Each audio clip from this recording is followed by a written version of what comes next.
nandito. O sige, paano?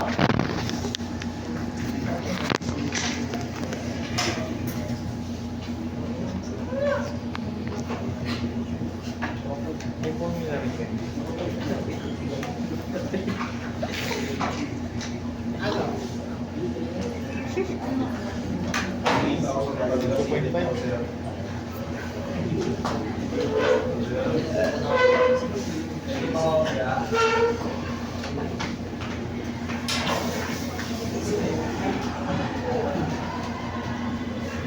Straight line kasi yan, di ba? 2.5 yan.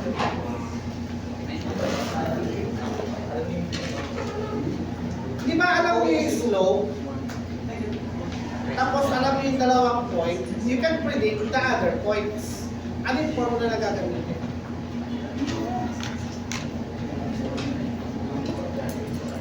Sana ano, pati ka sa identify daw. Ano yung ang tawag dito? Given yung slope, mayroon ka ng slope. So, meron kang dalawang points. Ano yung formula na kung saan may points ka, tapos may slope.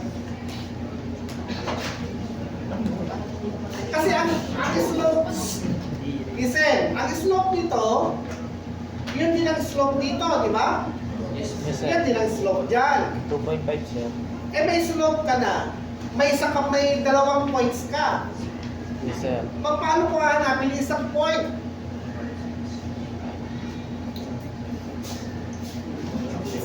Ano na? Ano?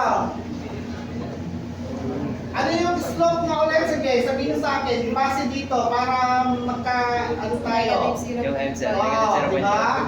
Oo. Yung Y2, hindi mo alam. Mamili ka dyan kung ano gusto mo Y1. Eto, sabihin mo na lang. Anong Y1 mo? 3. Ito yung, Ay. ito yung X2. Ito yung Y2. Ito yung hinahanap mo di ba? Tama ba? Yung slope na yan, pare-pareho dyan. So, mamimili ka lang ng points dyan. Okay, pinili ko itong dalawa. Kasi mas malapit. Ito yung Y2 minus 1. Divided by X2. Ang X2 ay 0. Tama ba? 0, sir. 0 X2 nandito. 0. Di 0. Minus X1.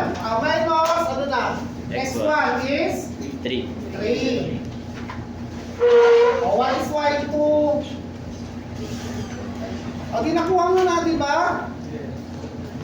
Naintindihan yung process? Sige, what is Y? Una naman tayo, basta pag-aaralan niyo yan, intindihin yung process na ginawa natin. So what is Y2? 2.5. 2.5, sir. Ilan? 2.5. Ay, ano ba? Negative daw eh. Positive, sir. Negative, ibig sabihin nasa baba yun, di ba? Positive, sir. Positive. 2.5. Positive, negative. Positive, sir. So the ibig sabihin, isang t is equal to negative 0.5t plus 2.5. Tama ba? Sir. Tama ba? Yes. Okay. Tingnan nyo to Ano ba yung 0.5?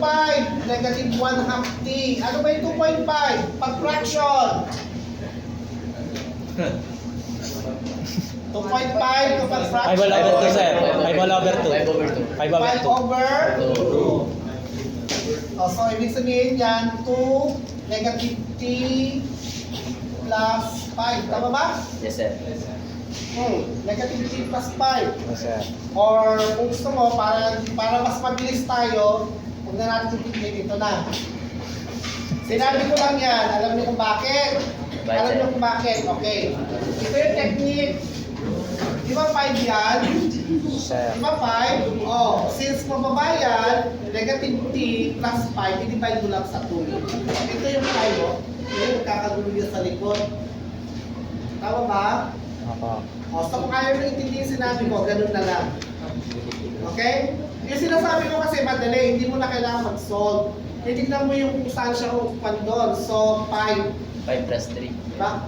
5 5, bali yan, 5 minus t, dapat gano'n, divided by 2. Okay?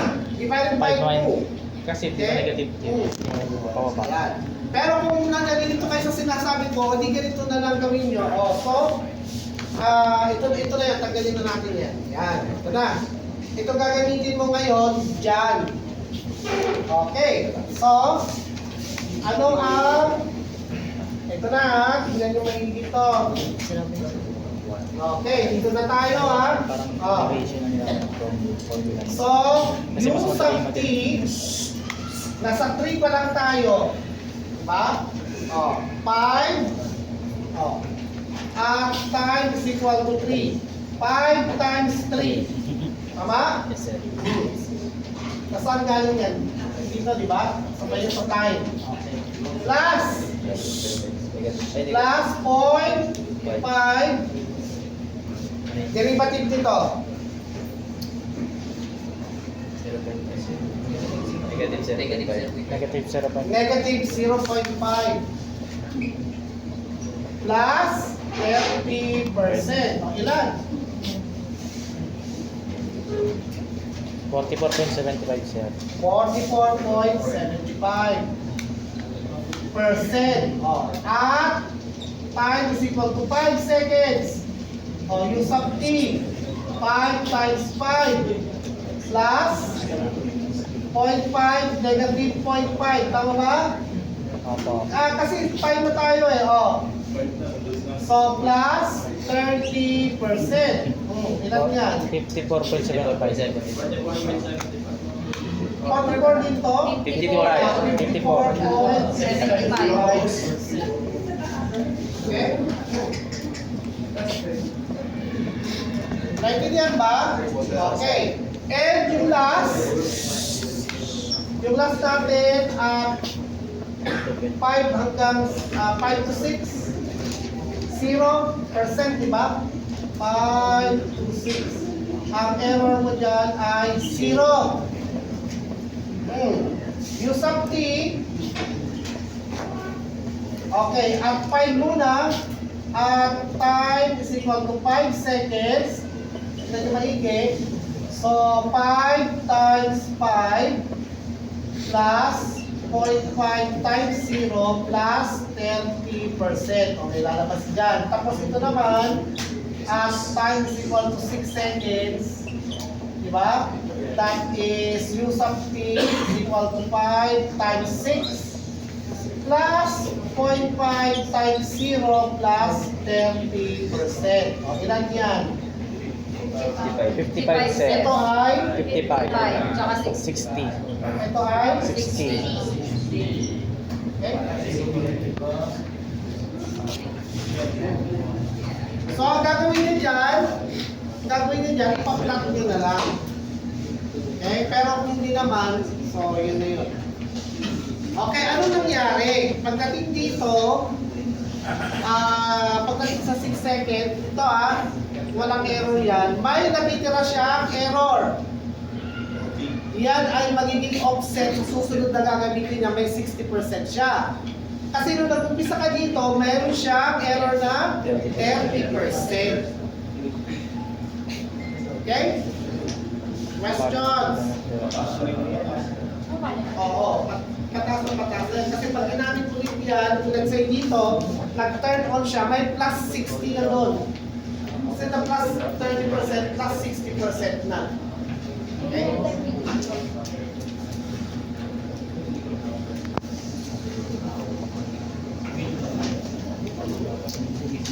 Naintindihan ba? Yes, sir. Opo sir. So, ano munang gagawin? Siyempre, kukunin mo muna yung gagawin mo muna yung equation. Ito yung pinaka-equation, di ba? Oo. Okay? Yan, sunod-sunod na yan.